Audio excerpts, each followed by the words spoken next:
Dah balik dari London bila Muhyiddin nak jumpa SPRM. Virus UMNO mula berjangkit pada Anwar. Disindir adun PAS isu telur, ini jawapan mengejutkan Mak Sabu. Tengok fail terkejut, Anwar dakwa sistem isytihar harta lawak. Anwar dedah terdapat kebocoran kewangan di MOF.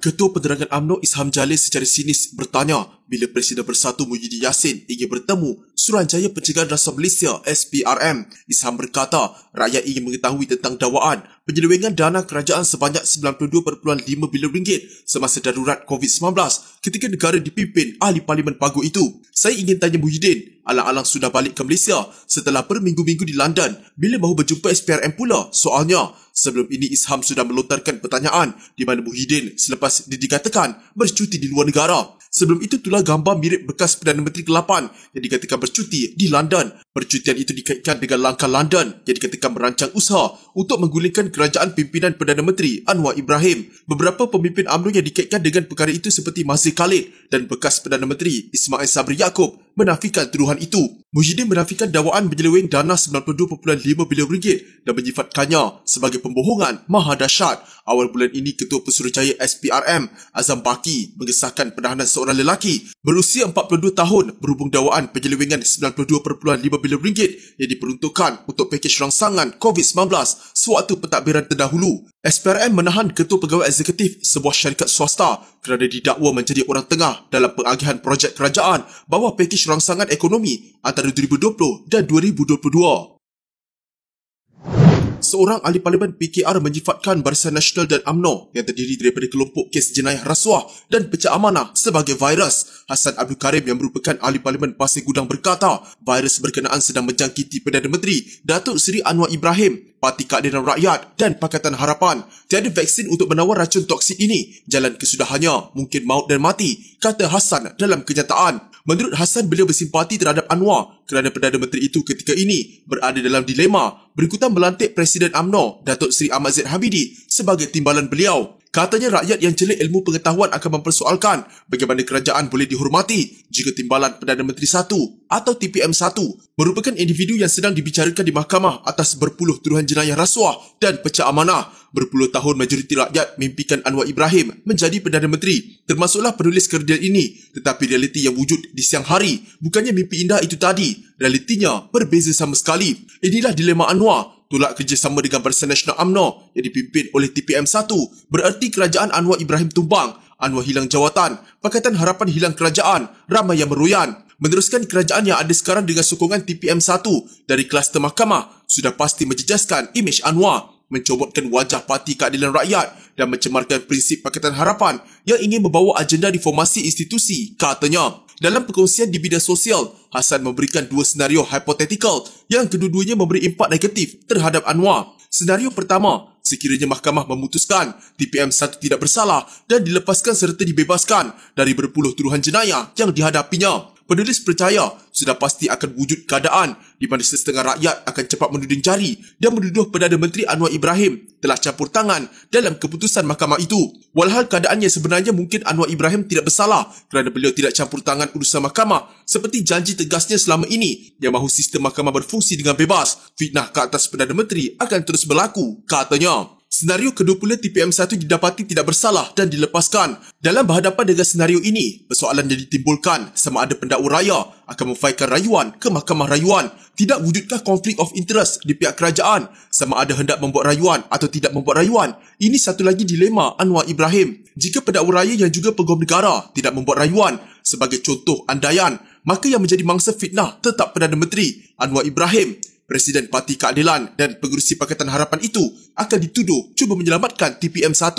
Itulah susahnya dan dilemanya yang sekarang dihadapi Anwar kerana melantik TPM1 yang ada kes di mahkamah, kata Hassan. Menurut Hassan, jika Anwar bertegas mengikut semangat dan konvensi perundangan perlembagaan dalam perkara 33-A-1, bermakna kerajaan perpaduan pimpinannya akan tumbang. Sebaliknya, jika kolaborasi antara Anwar, Pakatan Harapan dan TPM1 diteruskan, maka Anwar akan beransur-ansur hilang reputasi seorang reformis, manakala PKR memasuki fasa gerhana dan gelap, manakala Pakatan Harapan hilang integriti dan tidak dipercayai lagi.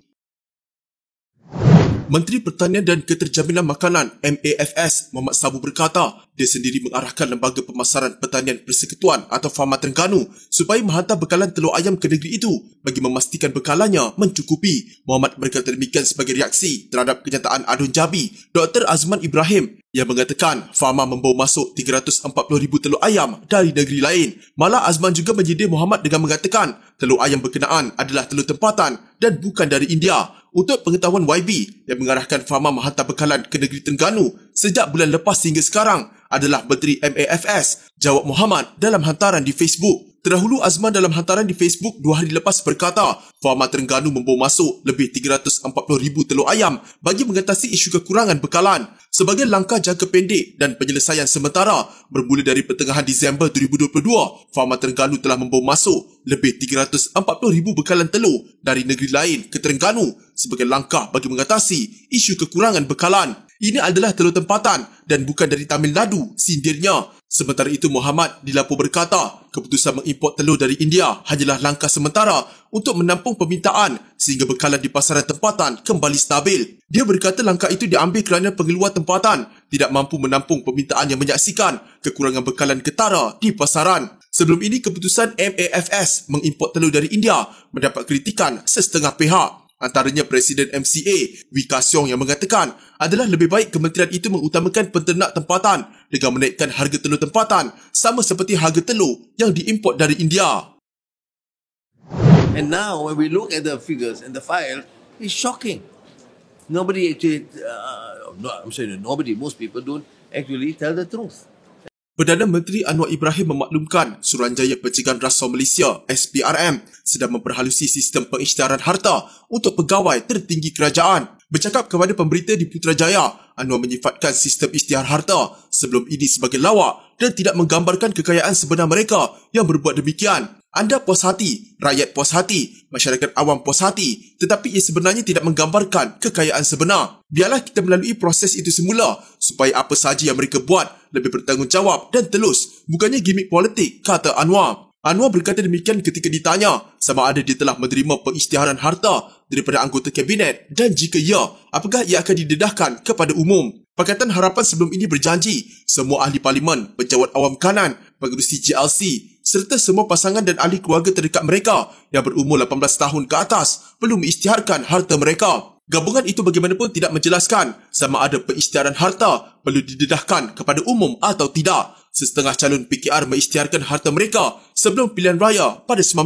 November. Anwar yang merupakan Presiden PKR adalah antara calon PKR yang mengisytiharkan harta mereka. Anwar berkata dia sedang berbincang dengan pelbagai agensi termasuk SPRM untuk menjadikan pengisytiharan aset lebih telus. Pengisytiharan harta satu sandiwara dahulu kerana orang boleh ada ratusan juta tetapi isytihar 11 atau 12 juta ringgit. Kita mesti pastikan parameternya jelas. Saya sedang berbincang dengan pelbagai agensi termasuk SPRM untuk menjadikan proses telus, kata Anwar. Pada 2018, pentadbiran Dr. Mahathir Mohamad mewajibkan semua ahli parlimen kerajaan mengisytiharkan harta mereka dan ia diterbitkan di laman web SPRM. Dua Perdana Menteri seterusnya bagaimanapun tidak meletakkan syarat sedemikian.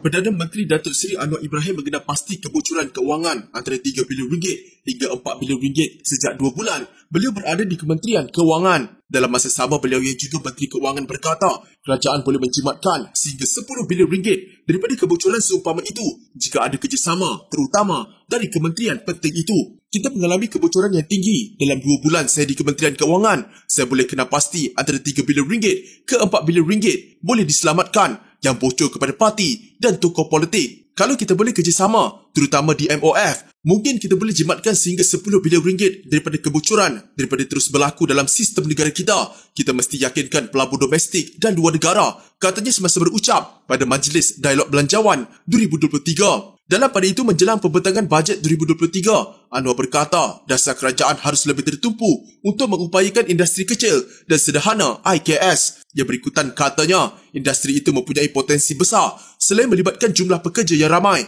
mengajak mereka dan mengangkat keupayaan mereka untuk bersaing dengan syarikat besar. Kalau lihat umpamanya, semua kontrak-kontrak besar termasuk penswastaan itu tertumpu kepada beberapa syarikat besar yang terpilih, tak memungkinkan naiknya SMEs yang ada keupayaan kalau diberikan sedikit dukungan. Saya tekankan inilah dan diharap nanti akan dapat pandangan rakan-rakan bagaimana memastikan kemampanan bandar umpamanya di Kuala Lumpur. Saya fikir ialah menjana keupayaan kuota dari segi kebersihan dan peluang kepada golongan menengah, SME dan tumpu kepada ekonomi penjajah yang tidak diberi tumpuan, ujarnya.